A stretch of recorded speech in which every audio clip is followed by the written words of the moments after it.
அஸ்ஸலாமு அலைக்கும். Hi friends. அன்றைக்கி பார்த்தீங்கன்னா பிரேக்ஃபாஸ்ட்டுக்கு ஆப்பு மாவு தான் ஊற்றி எடுத்திருந்தேன். இன்றைக்கி தம்பிக்கு ஆஃபீஸுங்கிறதுனால ரசம் வச்சு பொரியல் பண்ணியிருந்தேன். ரசம் கொஞ்சம் மிஞ்சிடுச்சு, ஸோ அதை தான் எடுத்து வச்சுக்கிட்டு இருந்தேன். நேற்றே மாங்காய் ஊறுகாய் போட்டிருந்தேன் இல்லையா, அது எப்படி இருக்குன்னு பாருங்கள். இது இன்னும் கொஞ்சம் ஊறி வரணும். இன்றைக்கி சண்டேங்கிறனால ஹஸ்பண்டுக்கு ஆஃபீஸ் லீவு, ஸோ என்ன சமைக்கலாம்னு சொல்லி கேட்டிருந்தேன். அவங்க சிம்பிளாக மோர் குழம்பு வச்சு உருளைக்கிழங்கு ஃப்ரை தான் வச்சு கேட்டிருந்தாங்க. உருளைக்கிழங்கை குட்டி குட்டியாக கட் பண்ணி டீப் ஃப்ரை பண்ணி தான் கேட்டிருந்தாங்க.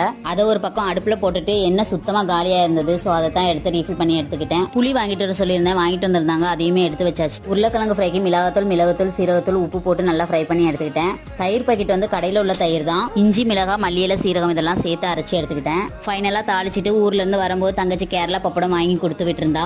அதை ஃப்ரை பண்ணிட்டு கூடவே மோர் மிளகா வத்தல், சுண்டக்காய், வெண்டைக்காய் வத்தல் இதெல்லாமே ஃப்ரை பண்ணி எடுத்துக்கிட்டேன். மோர் மிளகாவும் வெண்டைக்காய் வத்தலும் மோர் குழம்புல போட்டாச்சு. அப்படியே ஈவினிங் போல திங்ஸ் வாங்க வெளியே கிளம்பியிருந்தோம். மாவு வெளியே தான் வாங்கியிருந்தேன், ஏன்னா ஆப்ப மாவு இருக்கிறதுனால தோசைக்கு எதுவும் ஆட்டலை. அன்னைக்கு இட்லி ஊற்றிட்டு சட்னி வச்சுட்டு சிக்கன் ஃப்ரை கொஞ்சம் பண்ணி எடுத்துக்கிட்டேன். நெக்ஸ்ட் விலாகில் பார்க்கலாமா? பாய்.